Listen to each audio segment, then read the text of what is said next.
welcome back to the Messy Keto Kitchen. If you're new here, my name is Steffi. Welcome to our channel. And also don't forget, if you are new here, go ahead and subscribe because I do loads of content. We have a lot of fun talking to each other and this is just a big community. So go ahead and hit subscribe while you're already here. For the rest of you, welcome back to the channel. Hey, how's it going? Today we're gonna be talking about Keto Fusion.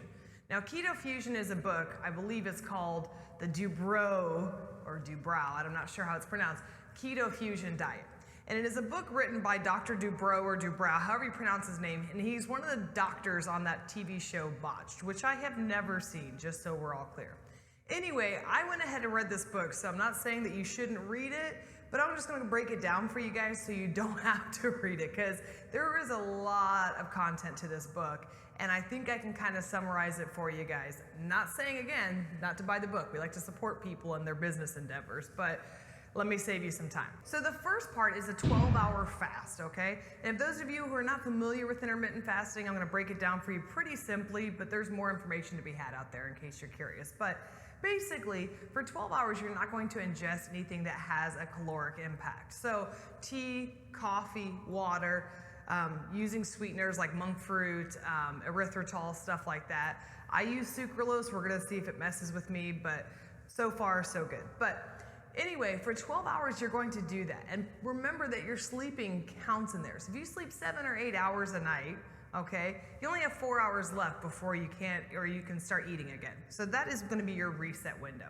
One of the things that this book actually mentions, which I kind of thought was a little counterintuitive, but we'll check it out, is that in that 12-hour window, if you're a coffee person, you gotta have your coffee first thing in the morning, it says that you can put cream in it. Now, as far as I know, the cream breaks the fast because it does have a caloric impact, but we're gonna test the theory. I'll let you guys know how it works out. I might also still use a little bit of butter in my coffee because butter is just cream that has been churned for longer. So that is the 12-hour phase and it is the reset phase.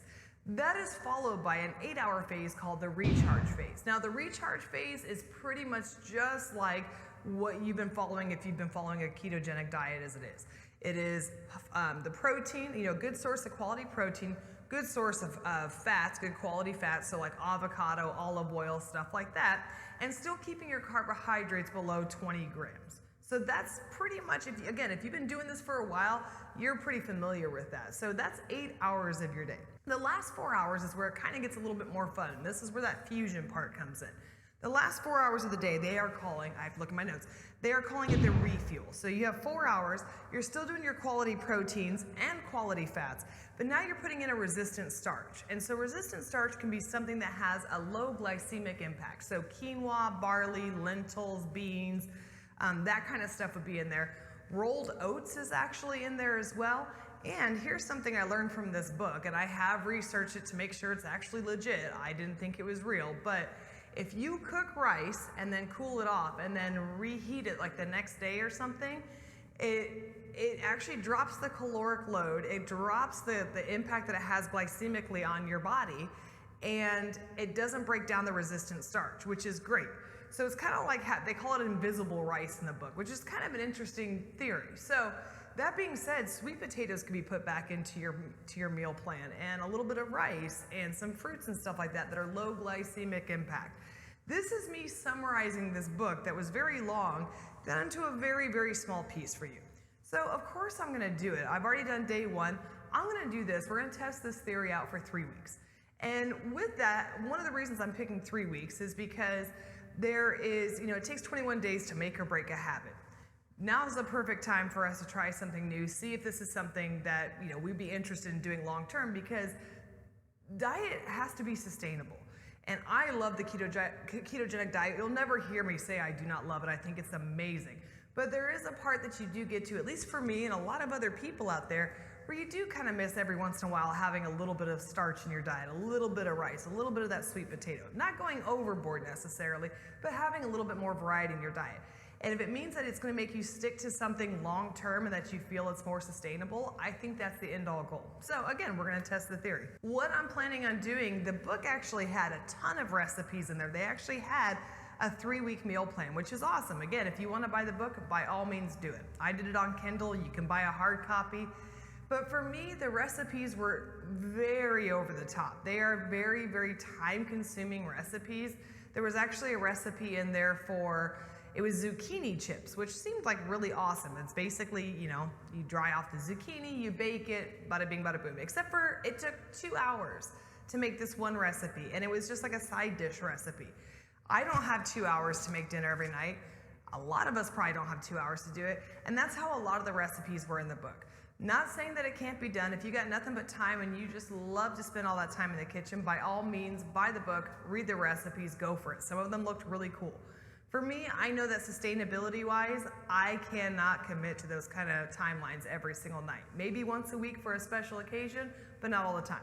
So for me, what I'm going to be doing, and I will be taking video and showing you guys some stuff along the way, I am going to use those rules that they have laid out, and I'm gonna make my own meals based on that. Okay, so I'm still gonna do the 12-hour fast.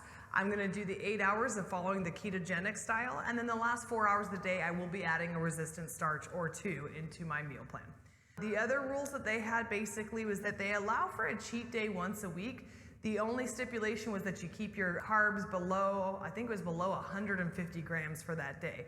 I will let you guys know if we do that. Like I said, we're gonna track everything with this, or keep it in snippets, but for me, I know that when I have a cheat day, it can be a dangerous, slippery slope. And my sister-in-law has actually already been doing this for a week. She's kind of going her own way with it as well, making her own diet plan. And she totally forgot to take the cheat day because she said she felt so satiated and satisfied by being able to add some of those carbohydrates back in. It didn't even occur to her to have a cheat day because she just felt so good. So I'll let you guys know what we come up with and what we end up doing. I just wanted to introduce you to this right now, and so you can kind of be prepared for what we're going to be doing on our channel for the next several weeks. So, as usual, if you have questions, I probably missed a couple of things, but I did read the book. So if you have questions you want to ask me about the book, I will tell you. Again, support support the authors. If you want to buy the book, by all means. I feel like you're going to have a lot of extra information that might be a little bit too much.